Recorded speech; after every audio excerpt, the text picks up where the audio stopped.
Welcome into the Third and Long podcast. I'm your host, Tyler Kreitz, co-hosted by Duncan Snyder, and today we have our first ever special guest on. Welcome in, friend of the show, Sam Teo. Yeah, I'm Sam Teo. It's a privilege to be the first guest of the Third and Long podcast. I'm a huge Bears fan, so yeah, excited to be here. Glad to have you on, Sam. And kicking off today's episode, we're going to be starting off with our news segment. And Kevontae Turpin, man. Can we talk about this guy, Turpin? What are we thinking here, Duncan? Goodness. No. I mean, I don't think... Let's cover what he did first. So I'll just kind of sum it up. So we have Turpin pulled over for driving 97 in a 70. Then, allegedly, right? All of this is allegedly. Driving 97 in a 70, and then there's a 9mm handgun unholstered in plain sight, and also 2 ounces of marijuana. And yeah, so what are you thinking on this, Duncan? I mean, it's both weird and bad that this doesn't surprise me as much as it does, because it's like NFL players and even college football players, like this is becoming a recent trend. Like, you got like Georgia players going 120 in school zones. Like, I don't know. Like, it's just bad that it doesn't surprise me this much. Yeah, I mean, it's really is a theme in not only the college football community, but also the NFL, that we're just seeing kind of, honestly, dumb decisions is a good way to sum it up, I would say. I mean, that's really all I got for that. I mean, that is like, it's just how not only not 2 things, but 3 things. Like, are we serious? It's so reckless, honestly. I also think it's just being like, I think fan bases promote bad habits. Like if you look at John Morant is obviously famous because he's an incredible athlete, and he's like the Bears, or not the Bears. Yeah, the Bears. Grizzlies. Shoot. Grizzlies franchise player. But at the same time, like, it's just he's known for the Instagram lives and the hooligans, and I don't even know what to call it, but... No, I mean, he definitely brought a lot of eyes onto that Grizzlies team, so... I mean, I get what you're saying. It's just... It's sad to see, especially, like, thinking back recently. Like, we have Rashee Rice on the hit and run, allegedly, once again. But it's just, it's kind of astonishing. I mean, yeah. That's all I got for that. But next up in the news here, we have Darren Waller coming out of retirement to sign a 1-year, $5 million with the Miami Dolphins. Man, what do we think on this one? Because, I don't know, man. Darren Waller, he's an OG, that's for sure. I think it's weird in the way, like... You seen that commercial where it's like Jerry Rice and Dan Marino come out of retirement? I forget what commercial it is for it. Like all the old guys come out of retirement, and then it's like actually happening. Yeah. I think he has a chance to make some headlines. I think he has some chance to kind of, I don't even know, like, I want to say rejuvenalize his career because I don't see him playing more than 1 or 2 years just because he's old. Yeah. But like I can see him making headlines and kind of like if he does good, being that guy, that old guy that came back and did good. So. Yeah, I mean, I want to see him do good. It's obviously unfortunate what went down with his wife and the music career and all that. But, man, I remember being a little bit excited for his last year in the Giants because there wasn't really much wide receivers to kind of compete with. So it seemed like he was going to be able to have a lot of the offensive target share there. But really just kind of fizzled out. But, I mean, yeah, I hope Waller does well, that's for sure. Starting off with our My Guys segment here, I'm going to kick things off first, and then we'll go in a clockwise order here, going from Sam to Duncan. And my first My Guy is Puka Nacua. Can we talk about this guy for a second? Puka. I feel like people are kind of sleeping on him. I mean, he had an injury last year, still put up some pretty good numbers when he was on the field. And so I guess the first thing I would address in the My Guy is Stafford's age. That's probably the second biggest question mark. Because Stafford, great football player, great quarterback, but he's getting up there, right? So that's definitely something to consider there. How old is he? Like 40? Gosh, 40. Actually, I'll check on that. But I don't think you can be 40 and play in the NFL. No, I don't think you gotta be high 30s for sure. You gotta be like 38, 32. Let's see. Throw in your guesses, man. 36. I probably would have said 35. So I guess, yeah. He's an old man. I mean, he's about to retire. Well, what age was Tom Brady when he came back? No, you can't compare him to Tom Brady. I'm not, but like it's Tom Brady was like 40. His bodies deteriorate kind of at the same rate, remotely, know, especially amongst like NFL athletes, Brady quarterbacks.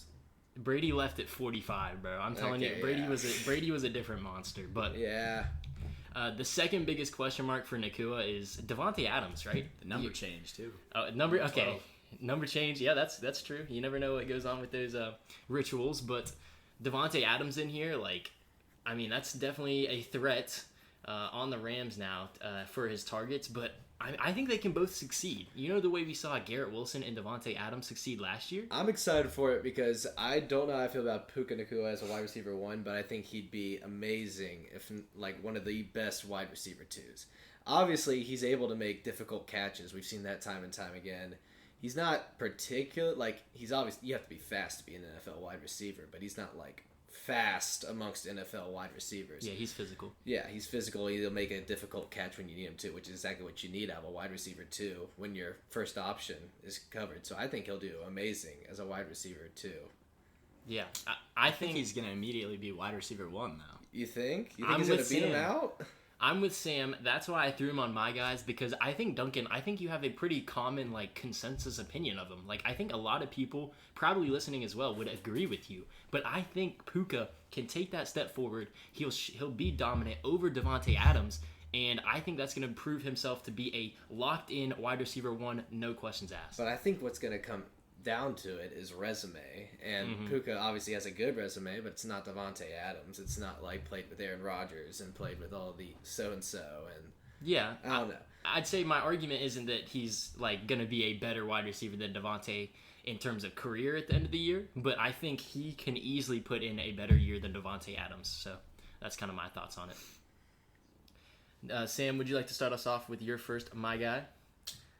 Yeah, my first guy, a Bears fan, going with Caleb Williams. Yeah, had a rocky, rough year, year 1, but got the new coach in Ben Johnson.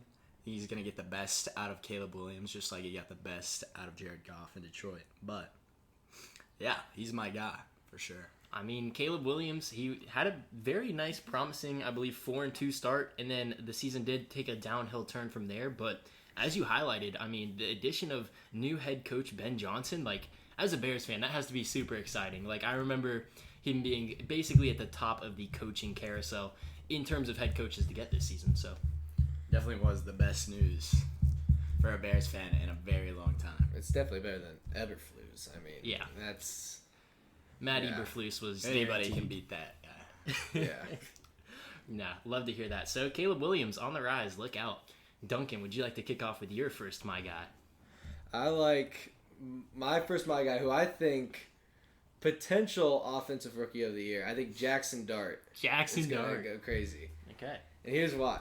I liked him at Ole Miss. I watched a lot of him at Ole Miss, which is weird because I don't really care about Ole Miss anyhow. But I learned about him through, I'm not even gonna lie, College Football 25. I learned about him through college football, and I don't know. Just I've watched his season, and I like the way he plays. I like how much the Giants have put their trust in him. I mean, they traded up for him in the first round. I think he's worthy of being the second quarterback taken overall in the draft. I think the Giants don't really have weapons outside of Neighbors and now Scadaboo. Mm-hmm. But I think he didn't really have that many notable weapons in Ole Miss, so I think he'll be able to make do with what he's got. Okay. It's a hot take, definitely. I don't even see him starting week 1, but... Now, I don't think he needs to start week 1 to be successful, though. I will say that. I say if he's not starting week 1, that honestly could even be a better case scenario for him to finish out later in the year, like maybe, say, a Michael Penix, for example. So, yeah. I mean, Neighbors is definitely an elite asset to have. I mean, watching him, he's so fun to watch. Such a great wide receiver. But I don't know about the rest of the Giants core. I mean, they do have a nice D-line, but, like, that's not super impactful towards Dart's success. But, yeah, no, Jackson Dart, that's definitely a name to keep an eye out for as an upcoming rookie. So, moving on to my guy, and I actually touched on him a little bit already. I'm going with Garrett Wilson. I think Garrett Wilson is kind of in the same category as Puka, where people are kind of just tired of him, and I'm not exactly sure why. Garrett Wilson last year, he finished as the 10th wide receiver in fantasy. Yes, you heard me right, 10th wide receiver. So Garrett Wilson has already put up a top 10 fantasy season, and now Devontae Adams is gone. So that's less competition on that front. And obviously he's got the new quarterback, he's got Justin Fields, but let's not forget what DJ Moore did with Justin Fields. Justin Fields is capable of having a successful fantasy wide receiver, and I believe that can be Garrett Wilson. Yeah, I think there's a lot to be excited. I think, as a Bears fan, Justin Fields, we miss you a lot, but we're happy to have Caleb. But, that Ohio State connection with Garrett Wilson, Justin Fields, that is certainly something to be excited about. And, new addition in Aaron Glenn, too. Yep. I think he might be able to elevate the offense, but probably more in the run game. But we'll see what they do through the air with Garrett Wilson. Yeah, I think even a better run game could open up the field more for Fields, especially as a rushing quarterback. So Fields definitely has some steps forward that he needs to take in terms of his passing ability, but I think he's capable. I think we will see that come to fruition here. So moving on to Sam's second My Guy. Who do we have here? Yeah, staying in Chicago again. Rome Odunze. Okay. He's going to be we see it all over dynasty leagues. Rome Odunze is a high stock wide receiver for teams. But, Ben Johnson, again. Keenan Allen is out of the system. Rome Odunze is going to be a wide receiver too. Ben Johnson is going to get the most out of Rome for sure. He got great usage out of Jamison Williams in Detroit with an excellent wide receiver one in Amon-Ra St. Brown. But, Rome Odunze, he should be on everybody's radar. I think that, in my opinion, as a biased Bears fan, he was the third best receiver in that last year's draft. But now, I'll say personally, I'm taking Ladd McConkey, but nothing against Rome Odunze. Rome is a obviously highly touted wide receiver, and with Caleb hoping to make another step forward, doesn't it make sense that his fellow rookie wide receiver Rome Odunze would take the same step? I think so. I think I'm with Sam here. I like Rome Odunze. I took him in his fantasy this year because he didn't do bad. He did not have a bad season. He wasn't like Malik Neighbors level stats or BTJ's level stats. But now obviously new head coach. Hopefully reinforce that O-line a little bit for Caleb Williams to have more time back there, and then hit Rome Odunze, who I think he's the wide receiver too, behind DJ Moore, right?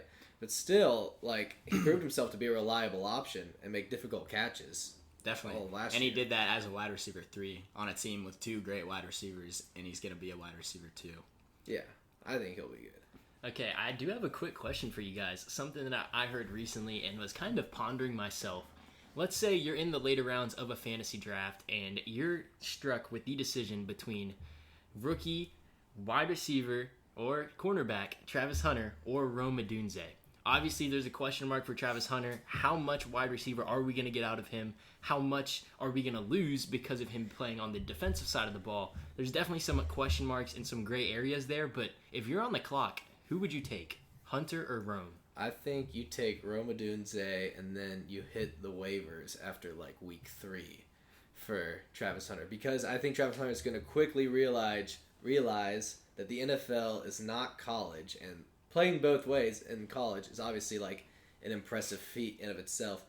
But NFL is just a different level of physicality. So I think he is more exposed to injuries than ever before. Yeah, no, I agree with Duncan. I think there's way too much gray area with Travis Hunter. And with Rome Odunze, you know what you're going to get. DJ Moore, he's 28. He is in his prime, and hopefully Ben Johnson will get the most out of that. But in 2-3 years' time, Rome Odunze is going to be wide receiver 1 for Caleb Williams, and I think that's going to be a big deal. So, I think that's fair. Personally, I might be biased, but I think the upside in wide receiver for Travis Hunter, honestly, let's not forget who we're talking about here. We're talking about a Heisman winner. I think he was the best wide receiver prospect in his class. I do truly believe that, and I think that he's going to play mostly offensive snaps. I could see him just playing very, very limited cornerback snaps, maybe handfuls per game, just enough to kind of say you played the position, but I don't see him playing cornerback as a main role. I just don't really think that's the most likely outcome. So I would lean taking Hunter in that there, but it's definitely a close decision. I wouldn't have anything against anyone with a differing opinion there. But I'm just I'm thinking learning curve, what we saw with Bo Nix. It's just obviously for every rookie, it's an adjustment from college to the National Football League. and that is to be expected to some degree with Travis Hunter.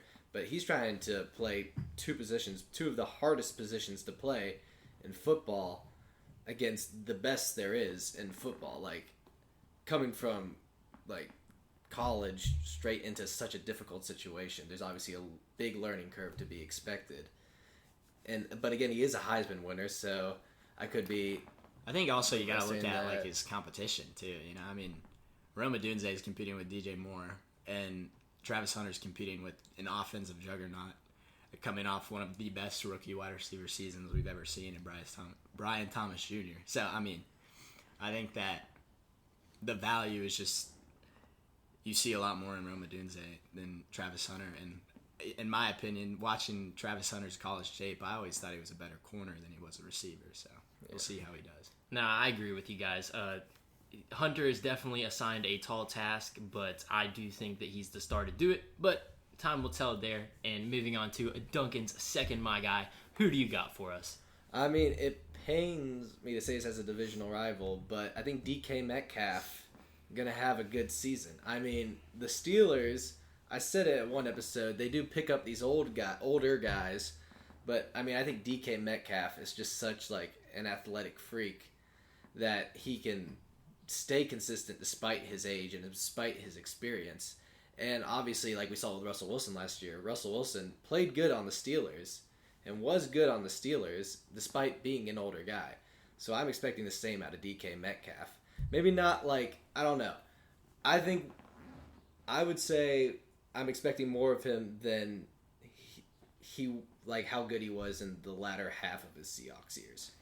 I honestly was thinking DK for my guys too, and I'm not a huge fan of the Steelers, but he really doesn't have too much competition there. I mean, yeah, Jonnu Smith's in. I mean, that guy is a reception hog, to be fair, but I don't think he has too many.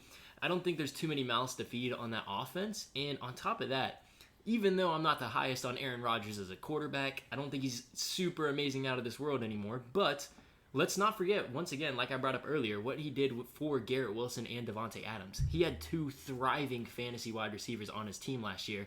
Now sum it down to one, DK Metcalf. I like those odds. Mm-hmm. Yeah. So, if you got anything out on that, Sam? I definitely think there's some gray area with who's calling the plays. I mean, you know, you turn on a Steelers game last year, you don't see George Pickens like wide open. You see him making really tough contested catches, which speaks to his ability. But, you know, DK Metcalf is certainly a physical, get up there wide receiver. But, you know, I don't think there will be a lot of open field play for DK Metcalf, where I think he really thrived in Seattle with like having just giant breakaway touchdowns. That's true. But, you know, we'll see.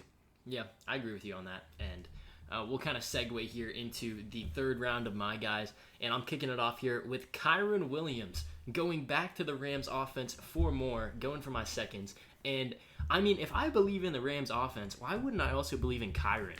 I feel like Kyren deserves to be in the upper echelon of running backs. I know he is.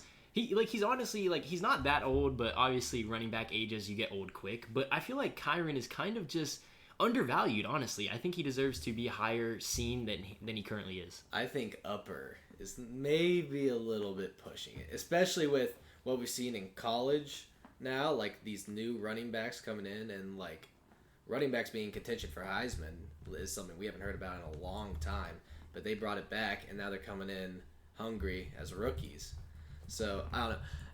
Could he be considered upper after last season? Maybe. Like top half, but I don't know if upper. I just see Kyren, man, and like he just looks like a super dang good running back to me, and I think he'll continue to do so, and I think he'll continue to be undervalued in my opinion. I mean, I think it's like how you said it. I mean, they got Adams and Puka to throw to now, so I think obviously the passing game is going to be lethal on the Rams. And obviously, you still run the ball a lot even if you have a very good pass game. But I just think that, like, Kyren Williams, I don't know if you give him that many reps and he proves to be that good. Yeah, I just think the way I see it is there's a strong passing attack there this year, and there was a strong passing attack last year and the year before, and Kyren continued to succeed. And Granted, a lot of it came on the back of touchdowns, which are fluky year to year, but I still think Kyren is a great running back. I think he'll definitely find his way into the end zone a few times, and I think that'll be all it takes to possibly make a top 10 or 8 running back case, which is more than enough for me. So we'll move on to Sam's last and final my guy here. Who do you got for us? Yeah, so a guy I mentioned earlier, I think he's on a new team this year, the Dallas Cowboys. I think George Pickens is going to take a very big leap in Dallas. I think Dak Prescott has done wonders with CeeDee Lamb, and CeeDee Lamb is easily one of the best receivers in the NFL. And he's going to be right behind. George Pickens is going to be right behind him, and I think it's going to be a big threat in the NFC. I think George Pickens is right where he needs to be at wide receiver too. I think the Steelers were pushing it.